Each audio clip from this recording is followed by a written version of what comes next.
Yeah, black and red. What kind of spider was he? A black widow. Oh, you didn't touch him, did you? Yeah, I poked him with a stick.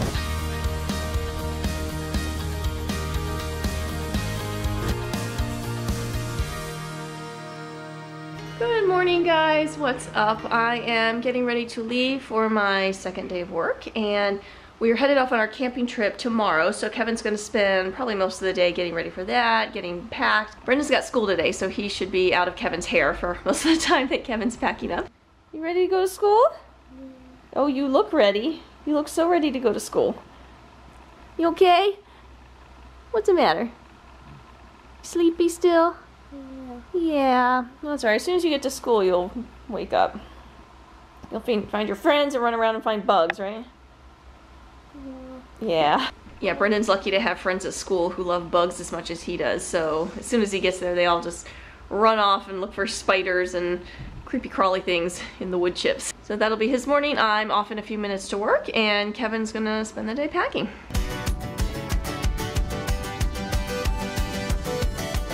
So I just got here to work, and I went into the main gate and they redirected me to a second lot to park.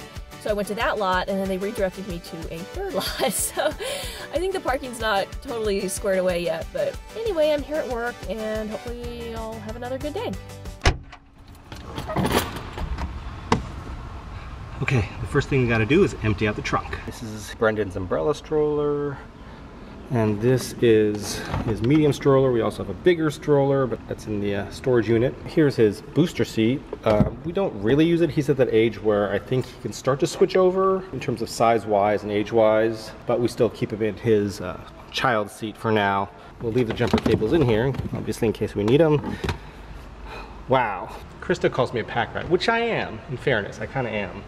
But in the trunk here, Krista has kept an ice scraper that she moved out here over a decade ago from Virginia, where obviously you need it because of the cold winters. We don't need this here, but apparently it's still here. And this is the piece de resistance of this, a Thomas Guide map from 2001. I don't know if you can see that. Before GPS, they had the Thomas Guide, which was just a collection of maps so you can get around Los Angeles. We obviously don't need that. It is from 2001. It's outdated anyway, so I'm gonna mention this to Krista when she gets home, ask her why she's still keeping a 2001 Thomas Guide and an ice scraper.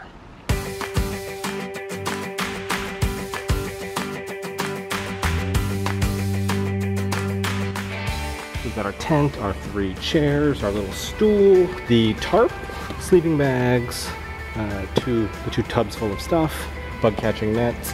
For now, the trunk is packed, mission accomplished.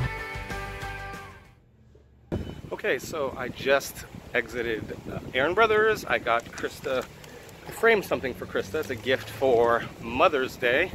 Okay, quick disclaimer here. I did get a couple things framed for Krista.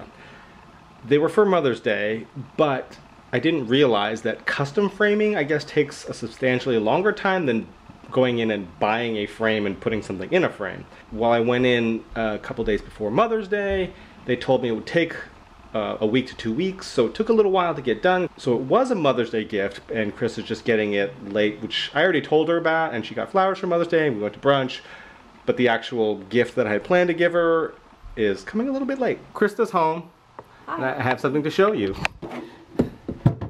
I found this in the trunk. You called me a pack rat, and yet somebody has a 2001 Thomas Guide. Yeah. Explain yourself, please. This is one giant map of Los Angeles. A book? A book map of Los Angeles. And when I first moved out here, I was working as a production assistant on a bunch of different things. And so every day, basically, I was going to like a new location. So I had to utilize my Thomas Guide every day. And it really helped because I'm a visual learner anyway, so being able to look at a map every day, I totally learned the layout of LA. That's all good and well, except for... Oh, I didn't address... It is 2017 and I'm the pack rat? Well, I figured if for some reason our phones aren't working or the GPS isn't working, we can still get around. In the apocalypse, Because perhaps, when all the cell phone towers go down? Unlike people who are wholly dependent on GPS, I could still get around with the help of the Thomas guy. I don't have to have my phone. I think that's a flimsy excuse, Mrs. Packrat. Yeah. Care to explain this? I've used this! You've used the ice scraper in Los Angeles. I have. We were When? We were shooting overnight up in the canyon, and we wrapped at like 4 a.m. and there was ice on my car. It gets cold here sometimes. And what year was this? Like 2006. And how many times have you used it? Well, I'm gonna say I used it a lot, but I used it. If I didn't have this, I wouldn't have been able to get home. Well, you haven't used it a lot. If I didn't have it that night, I would be sitting in that canyon for like 4 hours till the sun came up. And what are you doing? This is the pack rat meter. I don't know, the excuse, it's still sort of pack ratish. And I've used it. Yeah, but I would have been sitting there for like 4 hours till the sun came up and the ice melted. Well, we'll see in the comments. 4 hours eating into my turnaround time. We'll see in the comments if anyone considers having an ice scraper and a map book from 2001 would be considered pack ratish. But it hasn't changed. It's still good. It's like there's no like. Some of the streets probably changed. Well, a couple, but it's not like it's not like from 100 years ago. We'll see if anyone leaves a comment on whether you too are a pack rat. Nobody will. Everybody should. No! So now we are going to Marina Del Rey and we're going to grab dinner at a food truck. There's a place by the beach down there where all these food trucks come and gather. And it's pretty, it's right on the beach. It's not sunset yet, but the sun's headed down. What does it smell like, buddy?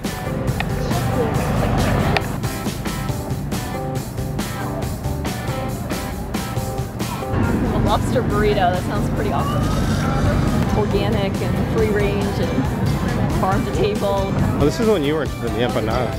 Yeah, this looks good. This is Korean Americano fusion. Seth Rogen, Amy Schumer, Michael Pena, I guess. Brisket mac and cheese. Wow, this is Chipotle Kobe slider. Oh, goodness. Lobster quesadilla, filet mignon quesadilla. Look at all that. Pork belly, mac and cheese. Filet mignon tater tots. So, buddy, here, smell this. Smell it. What does it smell like?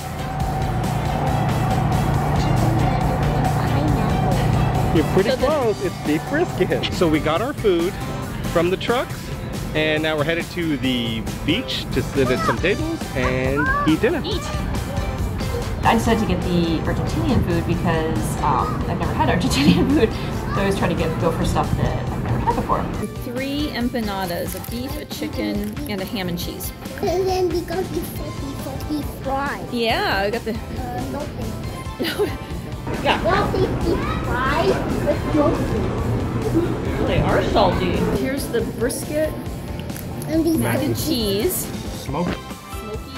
Smoky. Very smoky. Yeah. And then It looks really good. It weighs like 5 pounds. How is it? you try this. Oh, Yeah. Taste these fries, Daddy. that's good. And they smell really salty. Yeah, they do. Okay, so this looks like every pizza commercial you could possibly imagine. This is the ham and cheese empanada. Look at this. Oh my gosh. Oh, it's crazy. And it's super... I'm not even that big a fan of ham and cheese generally, but this is really, really good. Like that empanada? Crunchy. Yeah, it's got this nice This is flaky crust on it. I found a middle sized ball right there, and then he was called a spider, and then he had brown, and then he crawled away. But God, look at all these princes. Brendan is down over by the water, running around. See him? Where is he? Brendan's running around over there. There's Krista. There's Brendan. There's Krista and Brendan right there, running around. Brendan's following some little bird tracks around the beach. This thing gonna help me find the crab dog. Mommy, look! Look! Look!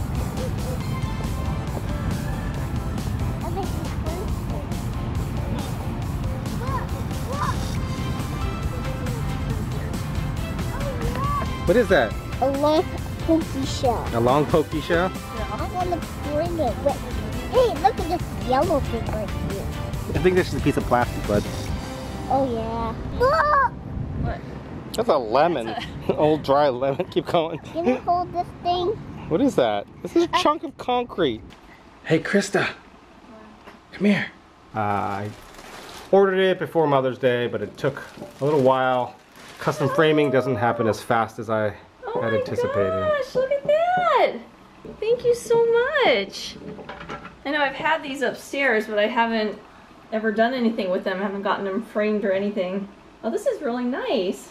Oh, thank you. Here, I'm coming over to, I'm hugging you. So it's my PGA certificate from Amazing Race for the Producers Guild. Oh, it's heavy.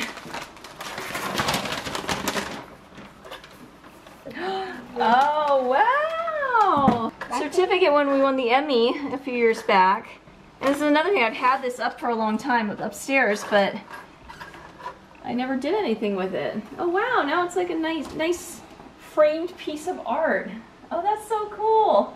Because you've wanted me to get these framed up for a long time. Yes. But I never did it.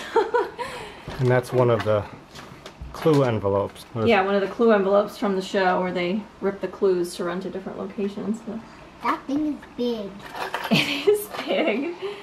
That's right. Oh, that's super cool. Yeah, back when I was in AP. Oh, thank you. That's a good belated Mother's Day gift. So Krista's earned a number of these Emmy certificates for The Amazing Race, but whenever I mentioned that she should get these framed in the past, she's always just kind of laughed it off. I don't think she wanted to seem like she was showing off. She's just not that type of person. So I went ahead and got them framed because I think it's something she should be very proud of, even if she doesn't. I don't know where we're gonna end up putting them. I mentioned Kate Winslet has her Oscar in the bathroom, so she kind of smiled when I said that, so maybe it'll end up there. I don't know, we'll have to wait and see. Oh, and a side note, we have a clip, we have some footage from a couple weeks ago where we were at an event. We met some of the cast from the ABC sitcom Fresh Off the Boat. Hey gang, great news. Popcorn Chicken is back? No, Popcorn Chicken is not back. A TV crew is going to shoot an infomercial at Cattleman's Ranch. Whoa, cool. An infomercial? What's that? It's like a commercial, but longer. And they come on late at night. I watch them when I can't sleep because of Grandma snoring through the wall. 不是我打呼噜，那是房子发出的声音。 Fresh Off the Boat is a comedy about an Asian American family who own a restaurant in Orlando, Florida. It is set in the 1990s. We also happen to watch some YouTube vloggers known as KKandBabyJ. It is a young couple, Karen and Kwa, and their two sons, Jackson and Landon. Kwa, who's the dad, his family is also Asian American, and they own a restaurant, and they live in Orlando, Florida. We couldn't really help but notice the similarities there, which we thought was kind of funny. So we had asked the cast of Fresh Off the Boat to say hello to the KKandBabyJ clan when we met them, and they did. Hi, Karen and Kwa. Hi, Karen and Kwa. Sorry you couldn't be here. If you haven't seen Fresh Off the Boat on ABC or KKandBabyJ on YouTube, you should definitely check them out. We recommend them both, and we'll put the links below. Krista's actually putting Brendan to sleep right now, so we're gonna go up and end the video. Hi, Jackson and Landon. Good night. Thank you all for watching. Can you say good night? Good night. All right, and we'll see you guys tomorrow. Thanks for watching. Bye. Oh, and I almost forgot. What is that? Injured mosquito. He's an injured mosquito. He's an injured mosquito. He's got an injured mosquito.